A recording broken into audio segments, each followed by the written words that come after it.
سلام و درود بینندگان و شنوندگان عزیز، خوش اومدین به برنامه هفته یک نگاه. مهمون من سرهنگ یارون بوسکیلا هست، از ارتش دفاع اسرائیل در حال حاضر بازنشسته شده. با همراه هیئت نخست وزیر اسرائیل که به واشنگتن میاد اومدن با اون در مورد وضعیت غزه، جنگ، جمهوری اسلامی اسرائیل، رابطه با آمریکا و دیگه این موارد صحبت میکنیم. Lieutenant Colonel, thank you so much for coming. Thanks for sitting down with the Voice of America Persian service here in DC. Let me ask you first, since you're coming by the time that Israeli Prime Minister is supposed to come and have an address in the joint session of Congress, what are the main objectives from Israel Prime Minister to achieve by this visit and this speech? Well, I think that since Israel right now is in the middle of a war, war that are starting from Iran. Iran pushed the Hamas, pushed the Hezbollah and the Houthis in Yemen to start this war against Israel. I think that the main goal and the main reason that Prime Minister Benjamin Netanyahu is here is to try to explain to the people here in America, especially in the government, that the world have a problem, not Israel, not only Israel have a problem, the world have a problem, and it started in Iran and it's ending in Iran by the government of Iran that's going to lead to a chaos in the Middle East, in all of the world, if they will not get into this war and not be involved and not get the courage to do something against the Iran and the proxy organization all over the world, the next target will be United States and her allies, its allies. So it's like a warning to the major problems. You mentioned Islamic Republic of Iran being in support of Hamas, Hezbollah, and Houthis, and all these three are attacking Israel right now in many ways they can. What is this? Why is it? And I'm not sure, and I'm sure it's not a hidden secret what the Islamic Republic is doing. Why it's becoming so much tense right now that there needs to be new actions? Well, I think that until October 7, there was just a threat, but the threat didn't take any action. All over the world just looking in the Republic, the Islamic government, and said maybe they're not really want to do something, maybe this is just a threat, maybe they're just trying to change something in Israel. But from the first day of the war, we saw the abilities and the capabilities of this Islamic regime in Iran, and the munitions that they're using. And I think that now the world start to understand what can they do, not only against Israel, even against other countries. And I think even Europe and the United States start to feel that, since the Houthis in Yemen start to attack the ships that are trying to get to Africa and to Europe and to the United States, and the influence in the economy just start to change, and this is just the beginning. And since their threats can become into real actions against Israel, I think that what Benjamin Netanyahu, the Prime Minister, trying to say, that it's not only a threat, it's real danger that coming against all around the world, and that's the time to do something to change it, because we want to make sure and to ensure the security of the world. Otherwise, if they will have a nuclear weapon, I think that the situation, not only in the Middle East, in all over the world, going to change once they will spread this nuclear weapon and change the security situation in the world. Prime Minister Netanyahu always has been very outspoken about the threat of Islamic Republic of Iran. I remember him on UN General Assembly several times with charts and documents, everything talk about it. But why this time how is it different this time coming to Washington D.C. and talking to mention that that threat is a little bit much more dangerous than anyone might have perceived before? I think it's from two reasons. Well, the first reason is because Iran right now is really close, very, very close to have a nuclear weapon. And it's different from 10 years ago. 10 years ago, if you remember, in the assembly, Prime Minister Netanyahu hold a sign, kind of character, trying to explain that it's a matter of years. Now it's a matter of weeks. And now the world need to take an action, and a serious action. Even though that in America, everybody right now dealing with the elections, but the Iranians are not waiting. Actually, they're taking advantage of the fact that the American society and the government dealing right now with the election, and they won't want to give any attention to what's happening right now in this area, but there is no much time left. That's exactly the time to take an action against this evil regime, and that trying to hurt not only their own people in Iran, even the people around them, and even the people from the United States. And I think this is one of the main reasons. And I tell you one more thing. Iran playing a very, I can say, pleasure game for them, because they're not fighting against Israel and against America in their own court. They're fighting against Israel in Lebanon. They're using this land, they're using these people in Yemen, in other countries, and of course in Gaza, in Syria, and they don't feel any threat. Israel right now is in a war situation, and they feel that they're like living their mundane, like nothing changed. And for them it's very, very comfortable to fight like that, because then they don't feel that nothing gonna change right now. They can keep fight against Israel and in the United States, and they feel very, very safe. And that's one of the things that we need to change. Because right now we are fighting against the stick and not against the hand that holding the stick. And that's need to be the main target. It's always been said here in Washington, D.C. that U.S. is the biggest supporter of Israel. Doesn't matter who is in the White House, because the main ally of Israel is in the Congress of the United States. How do you see the support of the United States so far since the October 7th? Well, first of all, United States not only support Israel, it support itself when it support Israel, because we represent we can say the West values, the modern values, the Democrat values in the Middle East. The only country that represent that and actually have a real Democrat country in the Middle East. So when United States support Israel, support itself as well.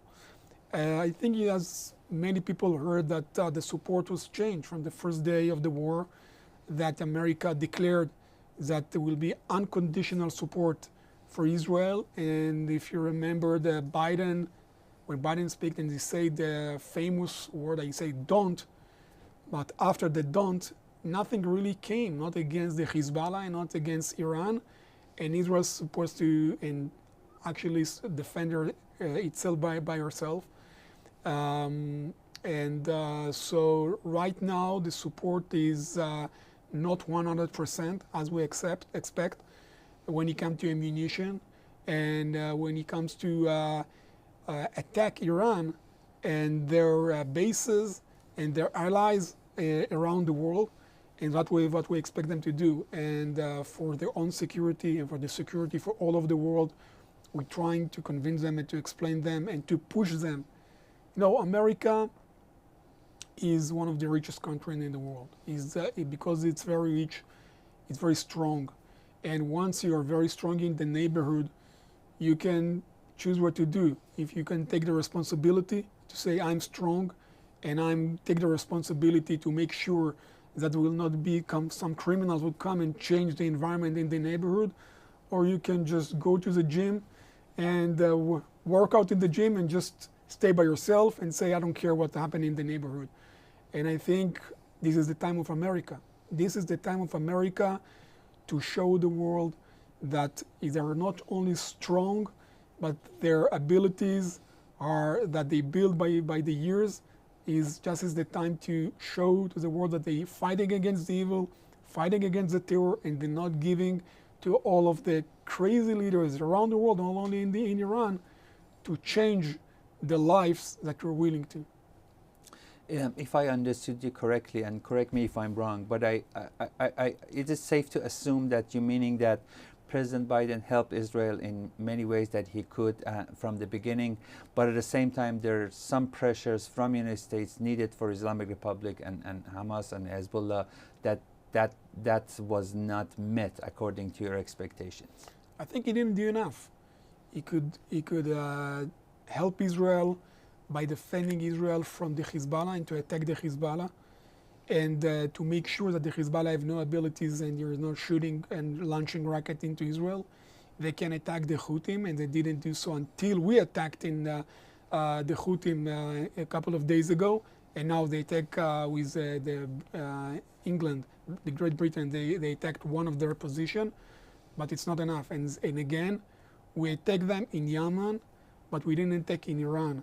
And in Iran, we have to attack their nuclear bases, all of their places that they're trying to hide from the world, and to help not only the world, even to help the Iranian civilian that I believe that everybody know that's very clear to all over the world.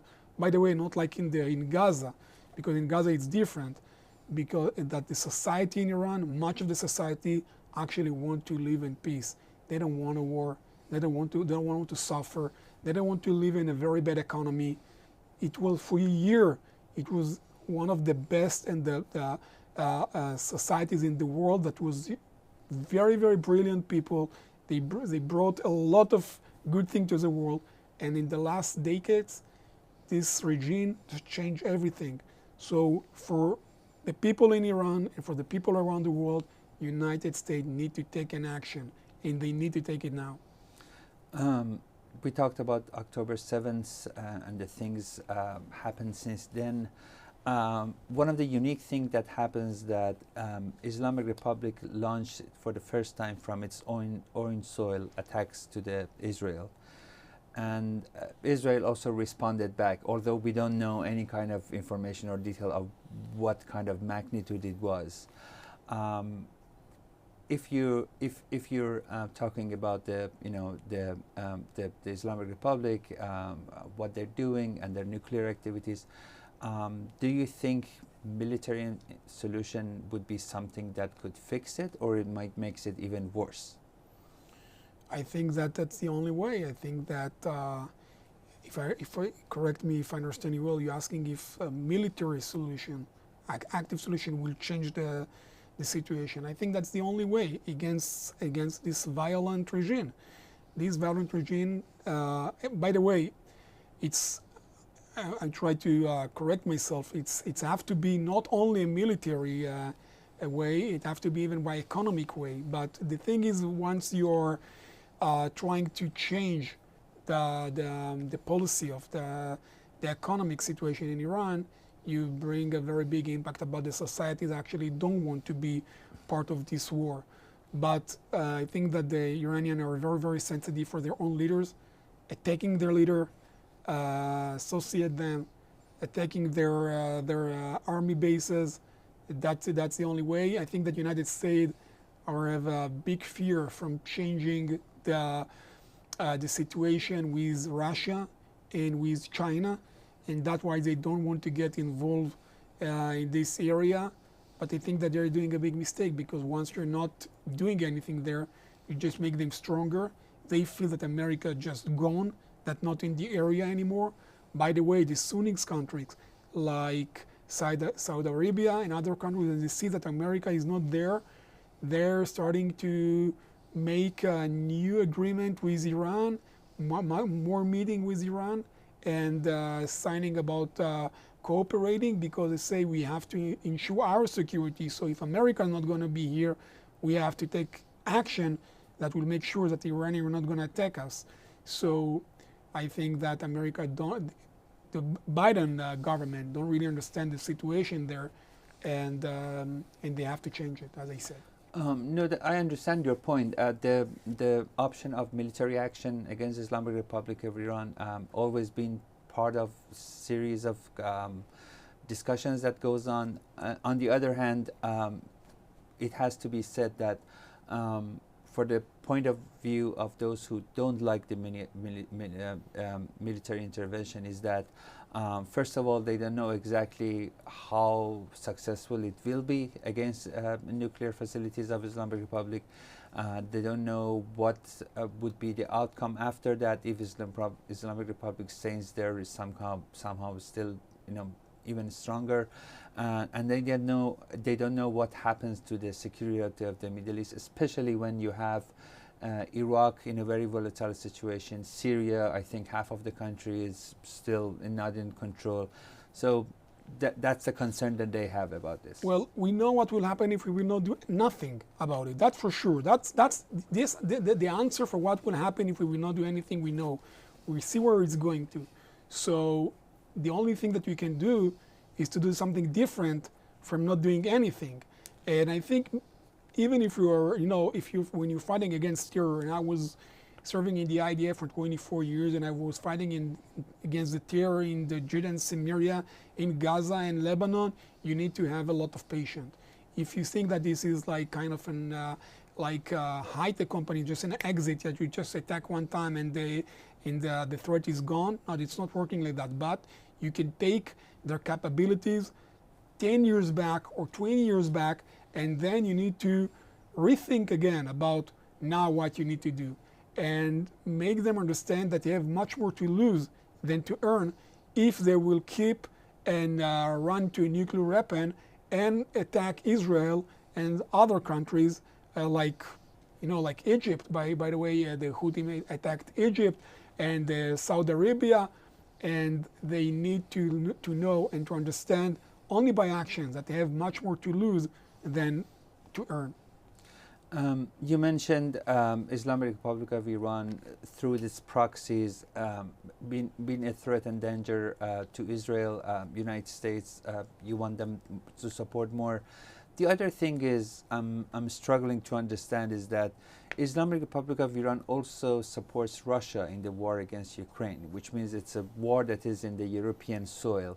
But still, we do not see some kind of a coherent action or understanding of the Iranian threat so they can all work together. Why that is? First of all, General Kurila is the commander of the south of the Middle East, of the Middle East area from the United States. He already said last week that if United States will not take an action, that we were going to get into a big chaos.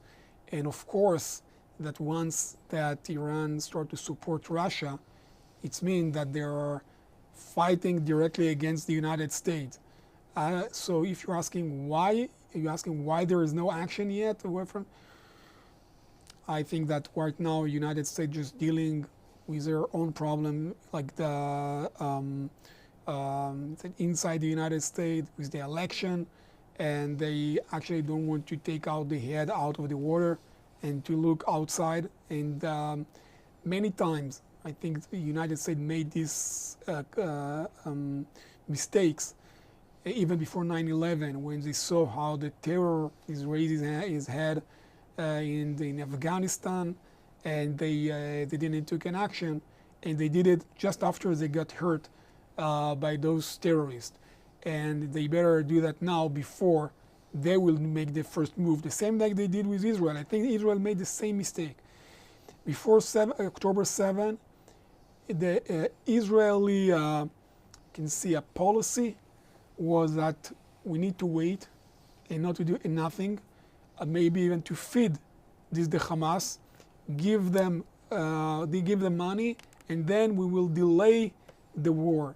And while we were in a kind of a ceasefire, they were just become more powerful and preparing to this war, and they surprised us, and that cost us is a lot of blood of our citizens, our soldiers, and now we're attacking, but still our wound is open, and this is a very big wound. and you better to be the first one to attack before your enemy is attacking you. And of course, when it's come to America, this is very important. I don't think that America wants to see 9/11 again. That will be very, very bad for America to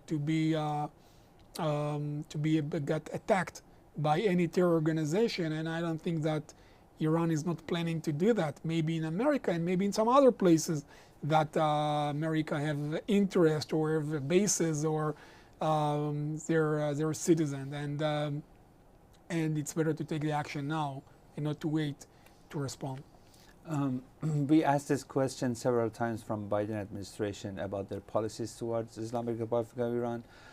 They say we kept all the sanctions, we kept all the pressures, and we added 571 more sanctions on Islamic Republic of Iran. So the sanction actually really helps, but you know, even like I said before, we need to be very patient with terror. You can't just believe that the sanction will make an impact immediately. I think that this regime in Iran is very patient as well, and they know that America changing their policy very, very quick. They knew that the government can change like in a few years, and then the policy will change again. But America should not change their policy when the leaders are changing. America have interest. The same interest have to be kept for years and not to be changed by if this is one leader from Democrat leader or Republican leader. The threat is the same threat against Republicans or Democrat. Iran is threatening everyone. Iran does not distinguish between a Democrat American or Republican American. They want to kill them all. Same way they want to kill the Israeli.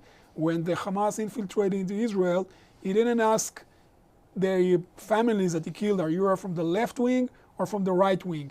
They killed them all. So I think the policy have to stay very clear, very strong to fight against this regime and to save the world from this regime and to save America itself. And otherwise, I think that the Iranian regime understand that it can be changed very, very quick. They can understand that there is many other ways to keep and make a business with European countries, and America just don't want to look at that. They don't want to keep this limits against what they decided to do. And I think that they better, I don't know who is going to be elected in the next election here in the United States, but I hope that whoever is going to be the next president, he will keep and fight the Iranian regime harder and stronger for the best of the world. Lieutenant Colonel, you're retired now, but if I understood you correctly, you've been retired recently. So even till a couple of weeks ago, you were still operating Gaza. Is that correct? Yeah. So I retired from the Army 4 years ago, after 24 years of service. Right now, I'm the Chief Operation Officer of the Gaza Division, and I was fighting in Gaza from the first day of October 7 till last week before I came here to the United States. And yes, this is going to be a long war. The Hamas is still there on the ground, is still willing to attack Israel, and we need to make sure that we're going to eradicate and to eliminate the Hamas abilities and capabilities when it comes to their ability to manage the life inside Gaza and to rule the people there, and of course all of the governmental abilities and the military abilities that they have. And the same like we did in the Judea and Samaria, beginning in 2002 until 2007, until the terrorists signed of a ceasefire agreement, that we need to do until we will have our hostages back into Israel, and to make sure that the Hamas will not be exist anymore in Gaza. Let me ask you a question, which is not easy to answer, but I'll you're actively been into the Gaza war. There is a widespread support and credibility to Israeli security forces. Their intelligence, everyone also attests to their power. Why was Israel surprised like that on October 7th? And it was not an easy surprise. It was like a serious surprise. How did that happen? That's a very good question. I can tell you a story.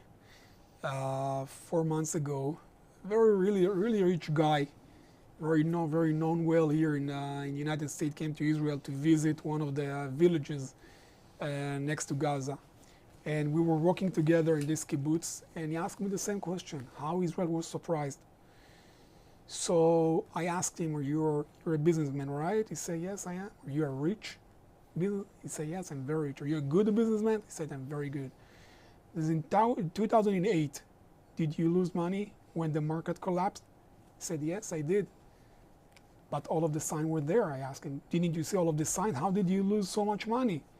So he gave me this answer, and he said, I will stick to my dream that my money is going to make much more money, and I ignore the signs. So regarding to Israel, we were sticking to our dreams that maybe much of the people of Gaza don't really want a war. Maybe if they just have more work, more money, maybe that's going to delay the war. Maybe the Hamas have just an agenda, but it's not trying to take this agenda into its active ways and to attack Israel. We were sticking to beliefs that was not real. We saw the Hamas declare what he wanted to do. He didn't only declare, he even was training in front of our eyes. But we were sticking to, unfortunately, to a stupid dream that they will not really want to do that. And we woke up from this dream on October 7, and we now understanding that it's better not to stick to our dream, just to look at the reality and to listen to your enemies. If they're saying that they want to do something and they're training to do that, so it's better to believe them and not to stick to your dreams. So I don't know if that's answer your question. No, it answers my question, and I get your point, but I have a little bit problem with the comparison because financial market crash, yeah, there are signs, but just for the financial people or those who are market savvy or so. But security forces, that's their job, to be on alert and standby all the time. So they cannot even go to the dream and not think about it or so. So, and this was like a coordinated, and from the footage that I see, some kind of a brutal attack. So any kind of intelligence or military should be a standby on this thing, so they can divert it or stop it or react faster. First of all, you're right, but when a country getting into a war, that demands this country to stop the life, take all of the people and send them to the war. That's have a lot of impact about the economy. And of course, when it's come to Israel, immediately all of those people that like all of the time to speak against Israel, that taking advantage of the war and just starting to do so like we saw all over the world. So we have to make sure that the signs that you see are real signs and not just alarms that are not really gonna translate into real actions.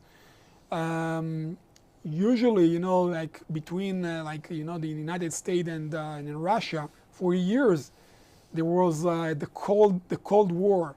Nobody did nothing, but both of the countries become much more stronger, have a nuclear weapon, and arm themselves and get more and more ammunition, and no one take any action. And so that was a good decision. I don't know. Maybe you can answer me. I think, but when it's come to countries, that's different. You need to think what are the interests of this country. But when it comes to a terror organization don't care about their own people. Actually, for terror organization, the people are a platform to get to get in their goals, They don't care about the money. They don't care about nothing. They have an agenda. They have a policy, and that's what they're willing to do. And once they will feel that they can do that, they will do that. I hope that the government and the supreme officer in Israel learn something from what happened in October 7. By the way, my organization, the IDSF, Israel Defense Security Forum, that contain more than 30,000 former officers, we always say that, even before October 7, 1 year before October 7, and we gave papers to the government, and to the army, to the Mossad, said that's what's going to happen soon. Not because we were connected to the intelligence, because we heard what the enemy said, we saw that they are practicing, and we said that it's a matter of time until that would what happened. And I hope that we learned the big lesson from that. So even though you alarmed them before, but they even didn't take your warning seriously. They thought that we are taking it very radical, that we are very too much overwhelmed by what we see, and that's not the real interest of the Hamas right now. The Hamas interest is just to keep it quiet, and they even thought that like the Iranian have no interest to start it right now because they're waiting until they have all of the capabilities from all over Israel to start this war. So it will be a war that's coming from all over, like it will be balanced between all of the countries. We will manage all of them to do that together, and that's why they thought that's what they thought, and they didn't thought that the Hamas will start this war. And the Hamas actually, he didn't. I don't think that he was fully cooperate with Iran on the same day. It was cooperate that they will do that together because the Hamas is Sunni and the Iranian are Shia. They said we will start first to show to the world and to the Muslim world that we are the Sunni, we are the radical Sunni, of course. We're leading this war against Israel, so we will surprise everyone and they will join us. And so yes, they joined, but they don't fully join them the way that the Hamas actually hope that it will happen. So with all the warnings there, it was a miscalculation by the Israeli defense forces. Yeah, I agree. Miscalculation, and now we need to calculate again our steps and our goals when we're fighting against the terror. Let me ask you something about Gaza, because you've been there even till a couple of weeks ago, and whatever we know or hear from Gaza is second-hand, third-hand from other sources or so. Could you give us a picture? How does it look like? Because from what I hear and understand, of course, Gaza is in a very dire situation. It deals with poverty already, but now they say they are even till now still discovering tunnels underground. Is it true? Have they canvassed the whole tunnels, or still areas that you have no idea what they're doing over there? There's still areas that we don't really know if there is a tunnel there or not. There are more than 400 miles of tunnels inside Gaza. That's insane. 400 miles of tunnels. They never build a new hospital or by themselves or new kindergarten. They spend all of the money for terror infrastructure. And we are discovering every day more and more tunnels that connecting between one house to another. We found a lot of dozens of terror tunnels that are crossing to Egypt. And by the way, we understand that the Egyptians knew about it. It wasn't something that surprised them. Actually, the money that was crossing from inside the tunnels was feeding some of the people in the government inside Egypt, and for them it was something that they ignored that because they know that it's good for them as well.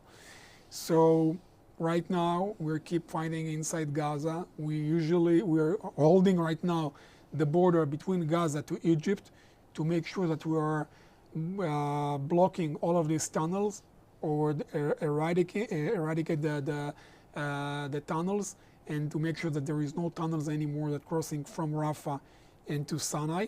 At the same time, we're attacking in the north of Gaza, in the center of Gaza, time after time. Every time we have a new information from our intelligence unit about a new infrastructure, more leaders that are hiding there, much of them in the civilian areas, much of them some of them in the hospitals, some of them on the UNRWA camps, and we're trying to associate them the same like we did with their leader Muhammad Def and some others. And I think that what we need to do now is to hold Gaza for, I don't know if it's going to be for a month or maybe a year or more, and to keep fight against the Hamas. And after, we will make sure that the Hamas does not exist anymore. Maybe it will stay in the idea, but not in the abilities, and will not have any ammunition to take their radical beliefs into an action. We have to make sure that we have a new, serious government, Arabic government, that lead the people there into a peaceful life, recover their life. I believe that all of the world and even Israel will help them to recover and to build themselves again. You know, in 2005 when we left Gaza Strip, I was deputy of a battalion commander, and I remember that my commander told me, look at Gaza, in 10 years from now it's going to be the next Singapore.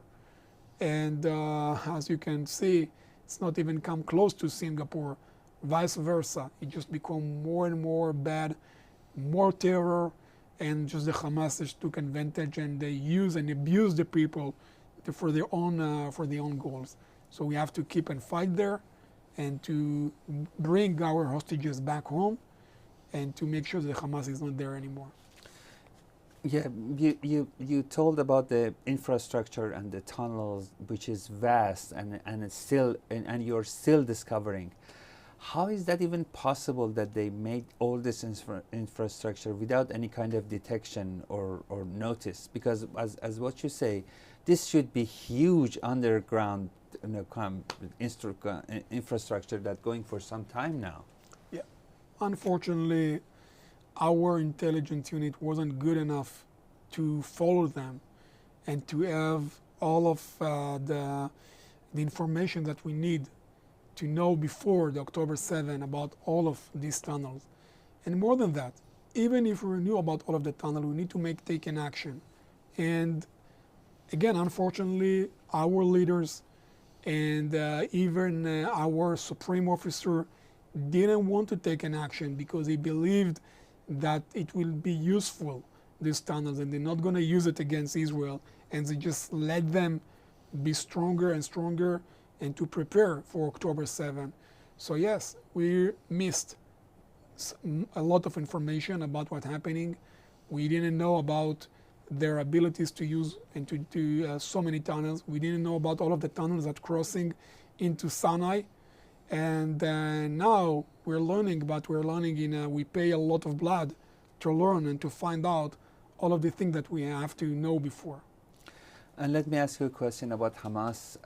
Hamas is a United States terrorist. European Union put it as a terrorist. And it has, of course, Islamic Republic of Iran as one of the major supporters. But Hamas has received support from Turkey and Qatar too, which Turkey has diplomatic relationship with Israel, is a member of NATO. Qatar is a very, very close ally of the United States, is a non-NATO ally. How is that even possible that Hamas has 3 backers, one of them Islamic Republic of Iran, with known intentions, but those 2 are part of the, whatever operation is going on in the world and in the region? Yeah, unfortunately, the world is not led just by morals. It leads, especially by interest. And the economy interest sometimes is stronger than the real morals and the right thing that you need to do. So sometimes in one hand, you're fighting against the terror, in the other hand, you're shaking the hand of the terror and making business with them. We know that Turkey support the Hamas. We know that the Turkey policy was all the time like trying to support this terror organization, fighting against those democrat countries that are trying to stabilize the situation in the Middle East, and the same Qatar. So the same, I think that Israel in some way behave the same like in the United States.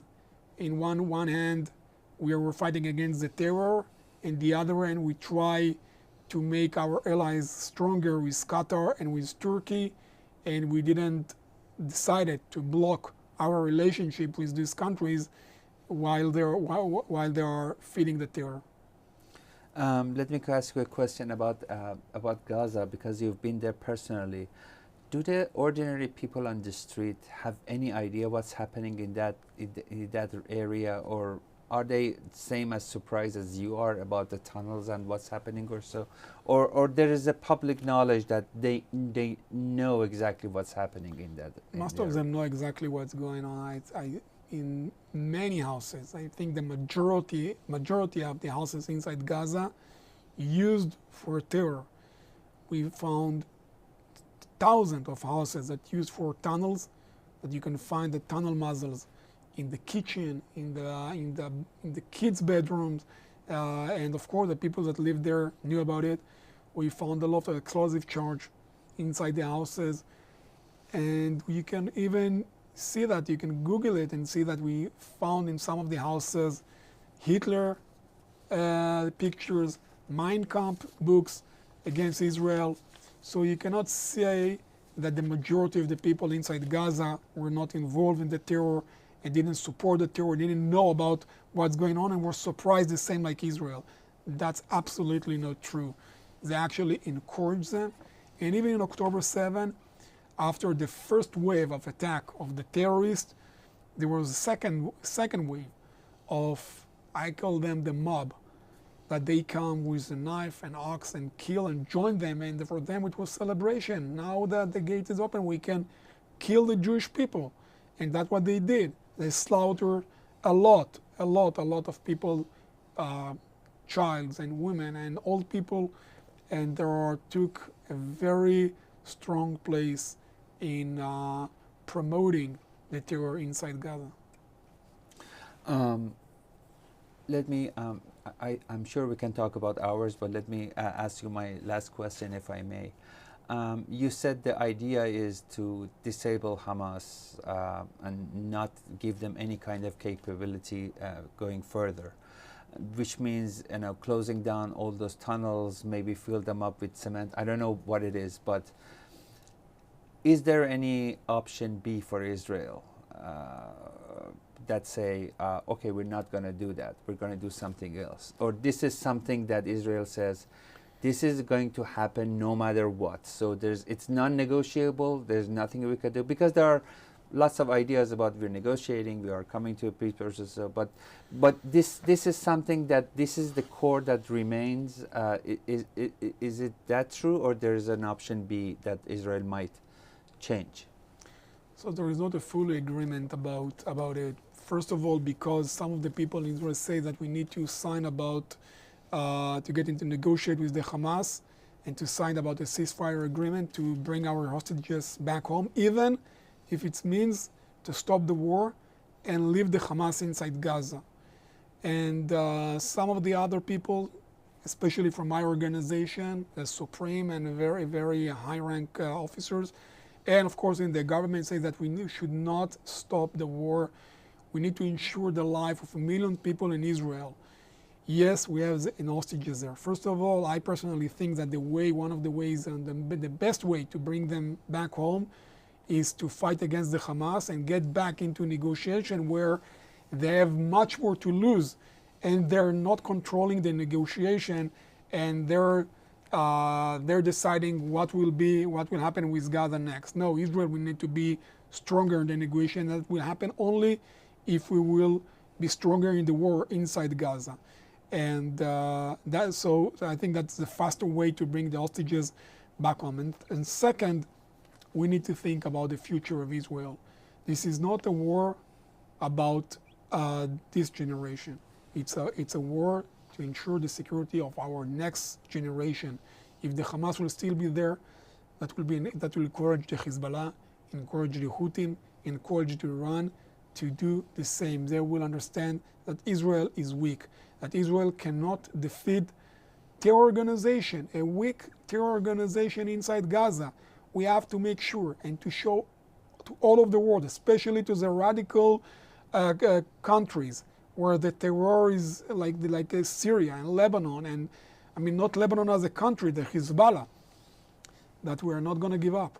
We're not let anyone attack Israel this way, and we're going to leave Gaza and let them still dominate and rule the Gaza, and to prepare to the next attack. No, we have to finish this war with full victory against the Hamas, for the future of Israel, for the future of the Palestinians, and for the future for all of the world. If we will do that, I think we will see a better future. Thank you so much, Lieutenant Colonel, talking to us. از شما بینندگان و شنوندگان عزیزم سپاسگزارم که هم برنامه این هفته یک نگاه رو دنبال کردین. تا برنامه دیگه و هفته دیگه بدرود و خدا نگهدار. Thank you so much. Thank you very much. Good. That was a good conversation. Thank you. I really